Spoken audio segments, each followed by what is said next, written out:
అదే RTV app వార్తల్ని క్షణాల్లో చదివే అవకాశం ఉంటుంది. ఒక న్యూస్ పేపర్, ఒక టెలివిజన్ ఛానల్ మీ చేతుల్లో ఎప్పుడూ ఉంటాయి. విజయవాడలో స్టూడియో N9 ఛానల్ పేరుతో ఒక స్పా సెంటర్ నిర్వహిస్తున్న సందర్భంగా ఆ స్పా సెంటర్ మీద పోలీసులు దాడులు చేసిన సందర్భంగా వైసీపీ ఎస్టీ కమిషన్ మెంబర్గా ఉన్నటువంటి మాజీ మెంబర్గా ఉన్నటువంటి బుడిత్య శివశంకర్ నాయక్ ఆయన పట్టుబడ్డట్టు విజువల్స్ వచ్చాయి. ఆ విజువల్స్ పెద్ద ఎత్తున వైరల్ అయ్యాయి. ఈ నేపథ్యంలో ఆయన దీని మీద వివరణ ఇచ్చే ప్రయత్నం చేస్తున్నారు. ప్రస్తుతం మనతో పాటు శివశంకర్ నాయక్ ఉన్నారు, మాట్లాడదాం. ఆ వీడియోలో ఆ రోజు ఉన్నది ఆయనైనా కాదా ఒకసారి మాట్లాడదాం. మీరు ఆ రోజు స్పా సెంటర్కి వెళ్ళారా? వెళితే ఆ రోజు మంచం కింద దాక్కుని మీరు బయటకు వస్తున్నటువంటి విజువల్స్ పోలీసులే బయటికి విడుదల చేశారు. అసలు ఏం జరిగింది, మీరు అక్కడ ఎందుకు వెళ్ళారు? అంటే శుక్రవారం సాయంత్రం 7 గంటల ప్రాంతంలో నేను ఆ రూట్లో వెహికల్ వెళ్తా ఉన్నాను. ఎక్కడ మన గురునానక్ కాలనీ రూట్లో. అక్కడ స్టూడియో 9 అనేటువంటి పేరుతో ఒక ప్రెస్ ఆఫీస్ కనిపించింది నాకు. కనిపించినప్పుడు నేనేమంటే అక్కడ కొంచెం యూట్యూబ్స్, సోషల్ మీడియా కొంచెం ఆ రకంగా ఆఫీస్లో వర్క్ చేస్తూ ఉన్నారని నాకు అక్కడ నేను అడిగితే వాళ్ళు చెప్పారు, బయట రోడ్డు మీద ఉన్నటువంటి వాళ్ళు. అప్పుడు టైము సాయంత్రం 7 గంటలు అవుతూ ఉంది. ఆ టైంలో అక్కడ వెళ్తే ఎవరు లేరు. వెళ్ళినప్పుడు అక్కడ డోర్ కొడితే 1 నిమిషం తర్వాత ఎవరు వచ్చి డోర్ తీశారు. ఇదేదో టీవీ అంటే స్టూడియో 9 ఆఫీస్ ఇది, ఇక్కడ యూట్యూబ్ ఛానల్స్, సోషల్ మీడియా ఏదో ఇక్కడ చేస్తారని చెప్పారు. అంటే వాళ్ళు పైకి వెళ్ళండి ఫస్ట్ ఫ్లోర్లో అన్నారు. నేను పైకి వెళ్ళి కూర్చున్నా. అంటే వెళ్ళి అక్కడ రిసెప్షన్లో ఒక అబ్బాయి ఉన్నారు, కూర్చున్న వెంటనే నేను జస్ట్ అడిగాను, ఎవరు సార్ ఇక్కడ అంటే వస్తారు కూర్చోమన్నారు. వాళ్ళు ఏదో హడావుడిలో ఉన్నారు. నేను ఫోన్ చూసుకుంటా ఉన్నాను. చూసుకునే క్రమంలో నేను అక్కడ 5 నిమిషాలు వెయిట్ చేసే క్రమంలోనే పోలీసులు వస్తున్నారని చెప్పి గబగబా అందరూ పరిగెత్తుకుంటూ వచ్చారు. అంటే ఆ రూము ఈ రూములో అప్పుడు అక్కడ నేను చూసిన సిచ్యువేషన్ అది స్టూడియో 9గా లేదు, అది ప్రెస్ ఆఫీస్గా లేదు. ఇది ఏంది ఒక స్పా సెంటర్ లాగా ఉందంటే ఇది అప్పుడు అది స్పా అని అక్కడ పోలీసులు రైడింగ్కి వస్తున్నారని.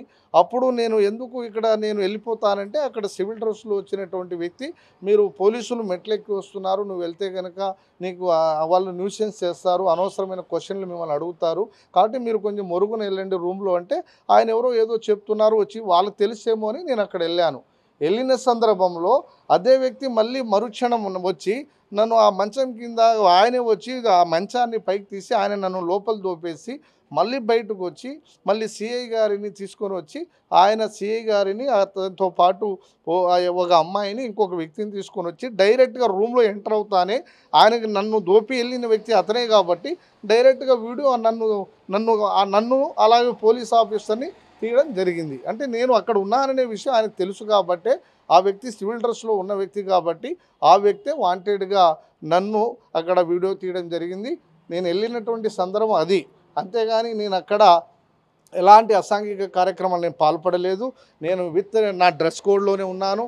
నేను అక్కడ ఆయన చెప్పిన మాటని ఆయనే బలవంతంగా, ఎందుకు అంటే ఆయనే బలవంతంగా ఇక్కడ కనిపిస్తే ఇది న్యూసెన్స్ చేస్తారు వాళ్ళు లేనిపోనివి అని చెప్పి ఆయనే నన్ను అంటే సరే వాళ్ళకి తెలిసేమో అనే ఉద్దేశంతో ఆయన మాట నేను గౌరవించానే తప్ప నేను ఎలాంటి తప్పు చేయలేదు.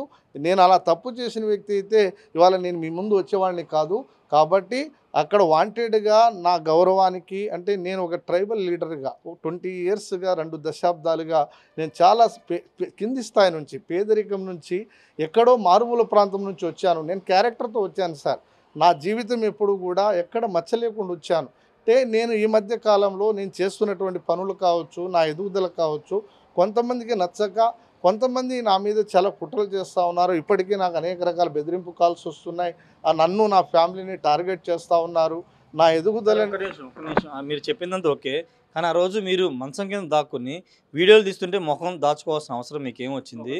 ఒకవేళ అంటే ఒకవేళ నిజంగా మిమ్మల్ని ఆ స్టూడియో ఛానల్లో మీకు ఎవరు పరిచయం లేకపోతే ఎందుకు వెళ్ళాల్సి వచ్చింది? ఇప్పుడు నాకు ఒక చిన్న ఇది ఉంది సార్. ఎక్కడైనా ప్రెస్ వాళ్ళు, నేను ఎక్కడైనా ఏ ఊరికి వెళ్ళినా, ఎక్కడైనా ఇలాంటి చోటుకు వచ్చినా నేను ప్రెస్ వాళ్ళతో ఇంటరాక్ట్ అవుతాను. అంటే వాళ్ళ అభిప్రాయాలని, అంటే నేను చేసే కార్యక్రమాలని వాళ్ళ ద్వారా ఏదైనా ఇంకా నేను బెటర్గా ఏదైనా ముందుకు నేను సమాజాన్ని తీసుకెళ్తానేమో అనే అలాంటి నేను ఏ ప్రెస్ వాళ్ళని కూడా కావాలంటే అడగండి.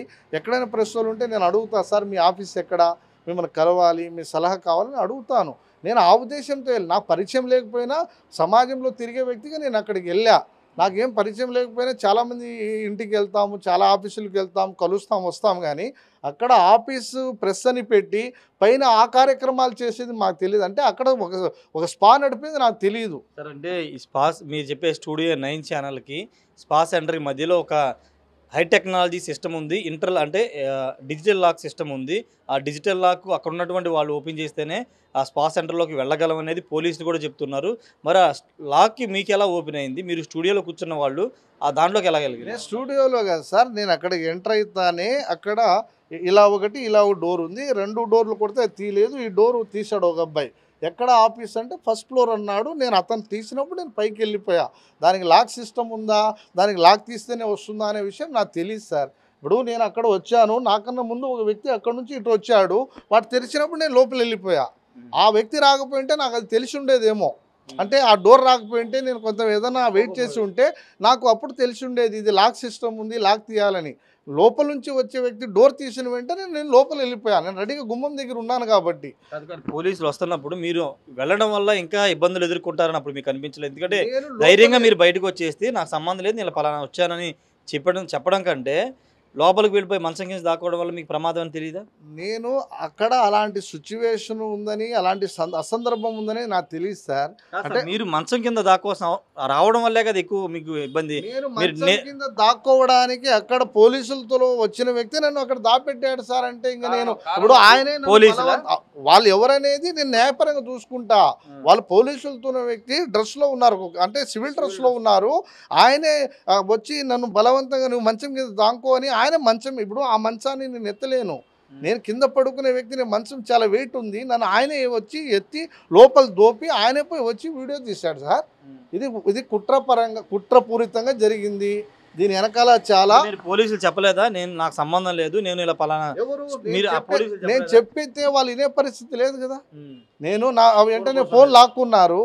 నేను ఎవరు అని చెప్పితే కూడా వాళ్ళు అక్కడ వాళ్ళకి అదే వాళ్ళు వినే పరిస్థితుల్లో లేరు కదా. నేను ఫలాని వ్యక్తి సార్, నేను ఒక పర్పస్ మీడియా పరంగా వచ్చాను అని చెప్తే కూడా వాళ్ళు వినే పరిస్థితి లేదు. స్పా సెంటర్కి మీరు వెళ్ళలేదంటారు సార్. నేను వెళ్తే నేను అక్కడ ఎందుకు వెళ్తాను సార్? నాకు అది అసందర్భంగా వెళ్ళాను అంటున్నాను కదా సార్. స్పా సెంటర్తో మీకు ఏ సంబంధం? నాకు ఏ సంబంధం ఉన్న ఆ స్పా, ఇప్పుడు చాలా పత్రికల్లో ఆ స్పా సెంటర్ ఏదో నాకు దానికి సంబంధం, నాకు ఏం సంబంధం సార్? నేను సామాన్యుడిని, నాకే ఇప్పుడే మిత్రులకు అడిగా, వాళ్ళే అన్నారు మీకు దానికి ఏం సంబంధం లేదు, మాకు సంబంధం లేకపోయినా ఏదన్నా మసాజ్ చేయించుకోవడానికి అలా ఎప్పుడు నాకు అవసరం లేదు సార్. నాకేం పని? నేను రోజు తిరుగుతా, ఆరోగ్యపరంగా రోజు నాకు అలాంటివి ఏం లేవు సార్. ఇది అసందర్భంగా వెళ్ళాను, అసందర్భంగా జరిగింది. సరే ఏది ఏం జరిగినా నేను అక్కడ టార్గెట్ అయ్యాను. ఇది నా వ్యక్తిగతంగా అంటే నా పొలిటికల్ కావచ్చు, నా వ్యక్తిగత ఇమేజ్ కావచ్చు. మరి కొంతమంది డ్యామేజ్ చేసే ప్రయత్నం చేశారు. నేను ఎక్కడ తప్పు చేయలేదు. నేను అక్కడ అన్ని వీడియోస్లో కూడా నేను ఇప్పుడు అన్ని వీడియోస్లో కూడా నేను డ్రెస్లోనే ఉన్నాను, ఫోన్తో ఉన్నాను, నా పక్కన ఎవరు లేరు, నేను ఎక్కడ అసభ్యంగా లేను. కాబట్టి దాన్ని న్యాయపరంగా నేను కోర్టును ఆశ్రయిస్తాను. న్యాయపరంగా నేను దాంట్లో ఏమి నిజమో ఏది అబద్ధమో తెలుసుకుంటాను. పోలీసులు కేసు నమోదు చేశారు. ఇప్పుడు అంటే మామూలుగా అందరితో పాటు ఫార్మాలిటీ ఏముందో అది చేశారు సార్. అందరితో పాటు అక్కడ నేను ఒక్కడే కాదు, 20 మంది ఉన్నారు. నేను ఒక్కడే కాదు.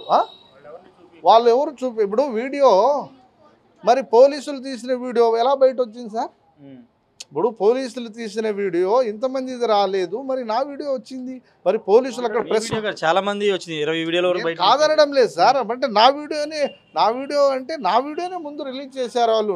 ఏ వీడియో వచ్చిందో నాకు తెలియదు. అవును, పోలీసులు అంటే వాళ్ళే చెప్పారు, ప్రెస్ వాళ్ళకి ఇవ్వము అని వాళ్ళే తీసుకున్నారు. అంటే వాళ్ళకు లీగల్గా ఏం కావాలో అది తీసుకున్నారు, మరి వాళ్ళు రిలీజ్ చేశారు. సరే, అది ఏది ఏమైనా దీంట్లో నేను ఎక్కడ తప్పు చేయలేదు సార్. నేను 100% చెప్తున్నాను. నాకు ఎక్కడ ఏ అమ్మాయితో రిలేషన్ లేదు. అక్కడ అమ్మాయి ఎక్కడో ఉంది, అక్కడ పోలీస్ ఆఫీసర్ ఉన్నా, నేను ఎక్కడో కింద ఉన్నా. వాళ్ళను బలవంతంగా నన్ను అక్కడ గట్టిగా ఫోర్స్ చేసి నన్ను అక్కడ ఇచ్చేయడం జరిగింది. అది ఎవరు చేశారనేది నేను లీగల్గా చూసుకుంటాను సార్. అది సార్. Thank you sir. అది ఇది చెప్పేది. అంటే తనకు ఏ సంబంధం లేదని శివశంకర్ నాయక్ అయితే చెప్తూ ఉన్నారు. ఇది కావాలని కుట్రపూరితంగా చేశారని చెప్తున్నారు. ఆ రోజు పోలీసులు వస్తున్నారని అక్కడ స్టూడియో 9 ఛానల్కి వెళితే అక్కడ పోలీసులు వస్తున్నారు, వెనక గదిలో కూర్చోమని చెప్తే అక్కడికి వెళ్ళి కూర్చున్నాను. తర్వాత మంచం కిందమని సివిల్ డ్రెస్ ఉన్న వ్యక్తి చెప్పడంతోనే మంచం కింద వెళ్ళి దాక్కున్నాను. ఖచ్చితంగా లీగల్ ఫైట్ చేస్తాను, నా తప్పేం లేదని శివశంకర్ నాయక్ అయితే చెప్తున్నారు. కెమెరా పర్సన్ విజయ్తో రాజశార్టి, విజయవాడ నుండి. మరిన్ని వీడియోస్ కోసం ఛానల్ ని సబ్స్క్రైబ్ చేయండి. లేటెస్ట్ అప్డేట్స్ కోసం వాట్సాప్ ఛానల్ ని ఫాలో అవ్వండి. ఆ లింక్ డిస్క్రిప్షన్ లో ఉంది.